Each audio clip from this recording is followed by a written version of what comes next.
36G, subvention de 30 000 € et convention avec l'association Gaïa. Je crois que la parole est à Madame Pavlik. Merci. Madame la maire, chers collègues, nous votons aujourd'hui l'attribution d'une subvention à l'association Gaïa, association qui a pour objet de prendre en charge les toxicomanes. Comme le rappelle la délibération, l'association Gaïa a effectué la mission de préfiguration relative à l'ouverture d'une salle de shoot dans le 10e arrondissement. En tout cas, son travail a été conçu comme tel. C'est sur ce point que je souhaiterais revenir. L'ouverture de cette salle a été annoncée avec force et fracas pendant des mois. D'abord au 39 boulevard de la Chapelle, puis cédant à la pression des riverains qui ne veulent pas de cette salle de shoot et encore moins à proximité d'immeubles d'habitation, Bernard Jomier a déclaré un beau matin que finalement elle serait installée au sein de l'hôpital Lariboisière. C'était le 25 mai. Depuis, plus rien. Aucune réunion de concertation avec les riverains, aucune communication, aucun élément d'information officiel de la part de l'hôtel de ville. Pourtant, certains éléments commencent à fuiter, à tel point qu'une nouvelle pétition est en cours de constitution et a déjà recueilli plus de 500 signatures. Car il semblerait en effet que les choses se précisent et les rumeurs vont bon train. Il serait question d'installer désormais la salle de shoot côté Ambroise Paré, à proximité de l'entrée principale de l'hôpital, à quelques mètres des immeubles d'habitation, des commerces, d'un parking souterrain et de la maternité, et ce, au début de l'année 2016. La direction de l'hôpital elle-même craindrait de se retrouver placée devant le fait accompli. La question du contrôle des entrées est en effet évidente, sans parler des risques pour les personnes entrant dans l'hôpital de se retrouver souvent en détresse. Les craintes que j'avais déjà exprimées ici avec mon collègue Philippe Goujon à l'occasion d'une question d'actualité sont donc aujourd'hui amplifiées.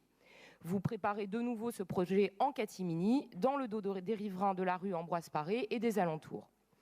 Madame la maire, je ne me résigne certes pas à l'ouverture de cette salle et je continuerai à combattre ce projet funeste. Mais aujourd'hui, je vous demande, pour les habitants de ce quartier, de vous expliquer et de faire état de l'avancement du projet. Est-ce que oui ou non, le lieu exact de l'implantation de la salle de shoot a été décidé? Est-ce que oui ou non, la date d'ouverture de cette salle est déjà arrêtée? Est-ce que oui ou non, une réunion d'information sera organisée prochainement et avec courage à destination des habitants du quartier? Et enfin, est-ce que oui ou non, les conditions de sécurité entourant cette salle sont enfin réunies? Votre adjoint indiquait en 4e commission la semaine dernière que vous n'attendiez plus que la promulgation de la loi qui devrait intervenir en janvier. Au-delà de l'information exhaustive et normale de l'ensemble des élus, notamment sur le montant exact des crédits que vous comptez inscrire pour ce projet en 2016, il est plus qu'urgent de venir le présenter à la population. La démocratie participative, ce n'est pas seulement de savoir si on plante des choux ou des carottes sur les toits de Paris. C'est aussi d'informer les citoyens en toute transparence sur un sujet aussi sensible. Je vous remercie.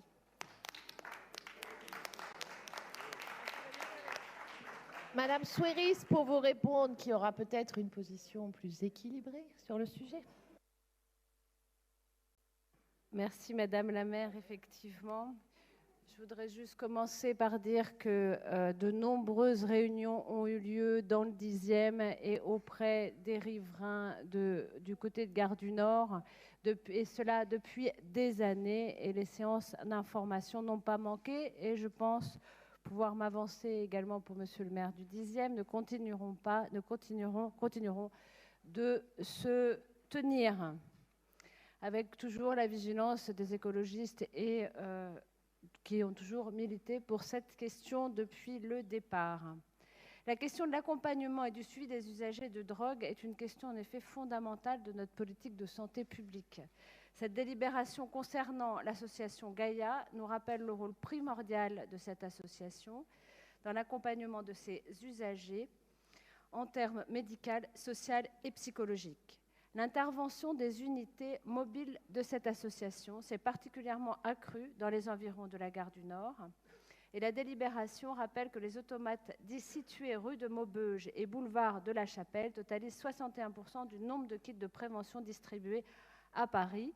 113 586 seringues ont été distribuées en 2014. L'action des unités itinérantes de Gaïa est donc déterminante, notamment dans l'attente de l'implantation de la salle de consommation à moindre risque dans ce secteur, l'instauration de maraudes supplémentaires est souhaitable et totalement légitime.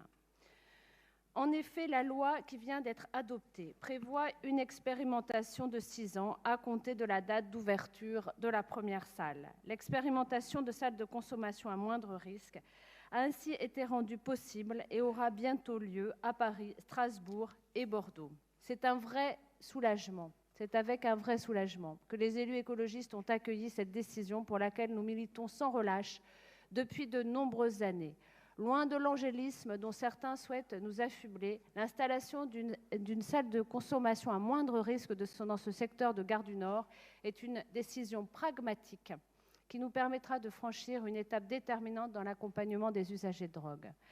En effet, ceux-ci sont bien souvent hors système de soins, hors système social et particulièrement fragilisés. L'accès à de telles salles a fait ses preuves dans de nombreuses villes du monde en termes de soins et de réinsertion, mais également de sécurité pour tous les usagers et riverains, n'en déplaise à Madame Pavlik. C'est pour ces raisons que nous voterons favorablement cette délibération. Je vous remercie. Merci beaucoup, Madame Soiris. Monsieur Jomier, pour vous répondre. Merci, Madame la maire. Je suppose d'abord que Madame Pavlik n'a pas de problème avec la délibération qui est proposée et qui ne concerne pas, je lui rappelle, la salle de consommation, mais des actions de médiation, de sensibilisation des riverains, des associations et des institutions qui sont présentes sur le territoire, ainsi qu'un encadrement des usagers relais. Mais manifestement, l'objet de la délibération ne vous passionne pas et vous souhaitez avoir plus d'informations sur la salle de consommation à moindre risque. Alors, la première information que je souhaite vous apporter, Madame Pavlik, c'est que l'Assemblée nationale a adopté, mais que le Sénat aussi, où vos amis sont majoritaires, a adopté le projet de création de salles de consommation à moindre risque.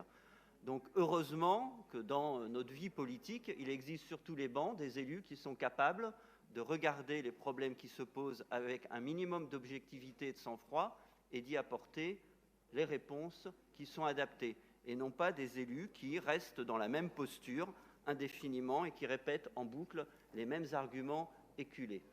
La salle de consommation à moindre risque, la question de sa localisation a été posée.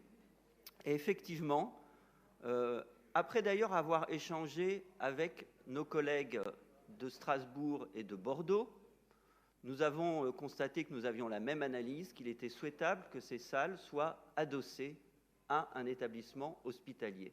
Et c'est donc ce qui va se passer dans chacune de ces 3 villes où l'ouverture va être autorisée par la ministre de la Santé dès promulgation de la loi. Et donc, à Paris, nous adosserons cette salle à l'hôpital Lariboisière. Et dans quelques semaines, avec le préfet et avec ma collègue Colombe Brossel, nous réunirons de nouveau le comité de pilotage, c'est-à-dire dès que la loi aura été promulguée, pour préparer l'ouverture de cette salle. Et cette ouverture, dès que la loi nous y aura autorisé, elle se fera, bien sûr, avec un temps d'explication et d'information auprès des riverains. Car ils ont tout à gagner à l'ouverture de cette salle. Vous ne pouvez pas à la fois dire que la situation actuelle n'est pas satisfaisante dans le quartier et refuser l'ouverture de cette salle.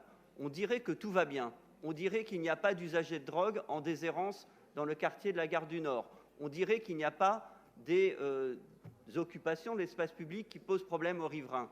Eh bien, ouvrir cette salle, c'est apporter une réponse non seulement aux usagers de drogue qui y trouveront un encadrement social et sanitaire, mais c'est aussi apporter une réponse adaptée aux riverains en réduisant les risques et les nuisances qui sont annuellement présentes dans le quartier.